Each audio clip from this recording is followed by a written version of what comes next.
you mentioned Trey Reed. I think you went down there, right? Okay, so let's bring the public up to speed with Trey Reed, because of course everybody knows that they're saying that he did it himself.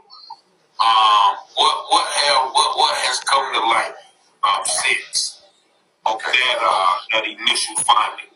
Thank you. I'm going to say this, and it got a lot of people in the truth got a lot of people in the frenzy. So I'll just go over the quick facts of what happened initially up until now. So initially, Trey Reed is found hanging on the 15th or 16th of September.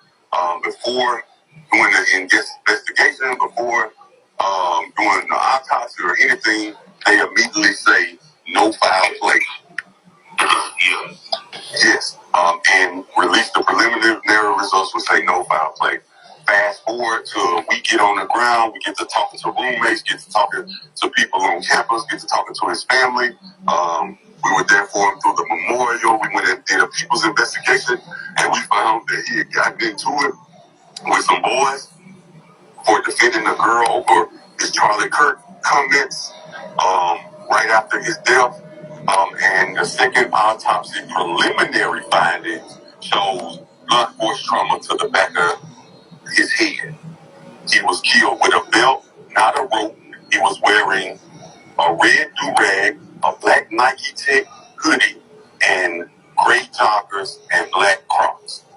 There's no footage of his death, like the coroner, the dean, and the police chief jumped out there and lied and misled the public and spread misinformation. All his family was shown was 2 text messages and footage of him walking back and forth at a completely different spot on campus. He was killed in the one blind spot on campus that's commonly known as the white hangout spot, where they drink, where they do whatever. I ain't even trying to slander the white people. They do whatever you don't want to be seen on campus. You know this college. So if they want to go smoke or mess with a girl, this is where you go, because ain't no campus. You know what I'm saying? So that's what this was known as, behind the pickleball court. You don't know a lot of black people that play pickleball. So, you know, just common sense, man. It was always a crowded spot based on the students, and he was hanging by their standards from 1 to, he was found at 7:30 in the morning by some football players that was going on their morning run. So those are just the facts. Do with that as you will. So what is, I guess, the family doing with that, or the police? Are the police taking all of those things into consideration, or they're still crying foul, no foul play? Has anybody brought this information to the police? The police never investigated it as a homicide. I'm just gonna give you my perspective, bro. That's all I can give you. Yeah. They were out to protect the school from the beginning. That this had to be so. That's just what they labeled it as. They never talked, like the people we talked to on campus in close vicinity of the pickleball court, the roommate and all these. They never talked to them. You know, all they talked to was Trey's girlfriend, who he texted. One text message said, "I no longer want to be here," and another text message said, "The belt broke." Also, now, before I start this video, ladies and gentlemen, I want to thank 2 people. The first one, I want to thank Taylor House Publishing on both YouTube and TikTok for this video. And I also like to thank the Crew Podcast on TikTok for this story. So this is another Trey Reed update. Now, you hear what the Mississippi activist just revealed, or what really happened to Trey Reed. It all started when Trey Reed defended a girl, confronted these boys, we already know what color they are, confronted these white boys about the Charlie Kirk comment, right? After Charlie Kirk passed away. And I told y'all before, ever since the Charlie Kirk situation, incidents like this is happening. But let's move on to the story. So the activist, the Mississippi activist, just revealed to, Taylor House Publishing that, and according to him, he said that it was started with, Trey Reed defending this girl after confronting these white boys when it comes to the Charlie Kirk comment. And that's when he was, when Charlie Kirk was unalive. And then moments later, that they found him, and again, like, the police never investigate this. That's why all of them rushing as that he was self-deleted to protect the school, to protect Delta State University. That's according to this activist. And he also revealed that he was talking to his his friends on campus, his roommates, his family members.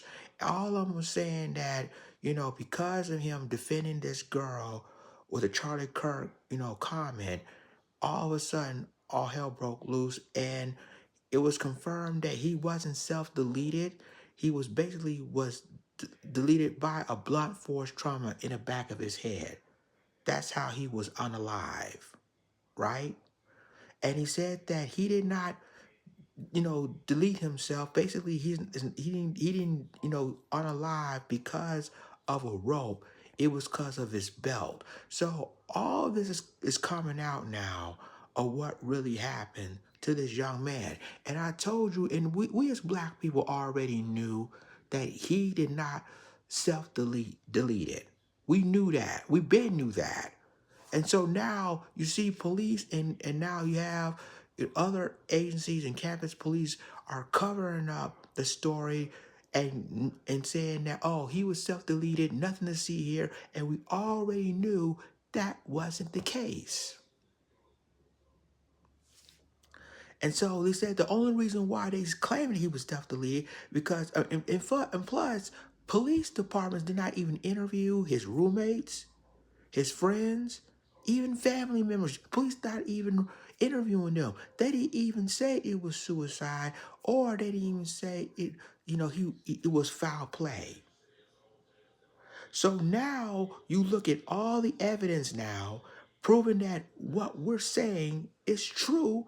That this man wasn't self-deleted. Now, if it wasn't for Colin Kaepernick, who paid for the second autopsy, none of us would never know about this. And then all the law enforcement down there is basically not telling the public the real truth. And they always keep the narrative, oh, he was self-deleted, he nothing to see here, blah, blah, blah, blah. And I've been doing lynchings and hangings, throughout the years. And all the stories concluded the same story, that they were self-deleted. And majority of the time, we as black people really know that we as black people never delete ourselves by hanging through a tree or hanging through any bridges or anything like that. So this is coming from a local Mississippi activist explaining what happened to Trey Reed before they found him hanging from the tree. Now, the video itself, no, they extend the video, but they did not even explain that. Of course, at first, they said they found the man unalive in his dorm room, right? They told the family that. And it turns out that's not the case, that he was found hanging from a tree inside Delta State. And the only reason why they claiming that he was self-deleted to protect the school, to protect the university. And again, we knew that wasn't happening. So, ladies and gentlemen, let me know what y'all think about this update. I think what is happening now is that the feds need to get involved in this investigation, because at the end of the day, now we knew that Trey Reed didn't self-delete it, that Trey Reed had a blunt force trauma in the back of his head, and that he wasn't hanging from using a rope, he was hanging using a belt. So all because of this local Mississippi activist. These are the facts. Let me know what y'all think about it in the comments.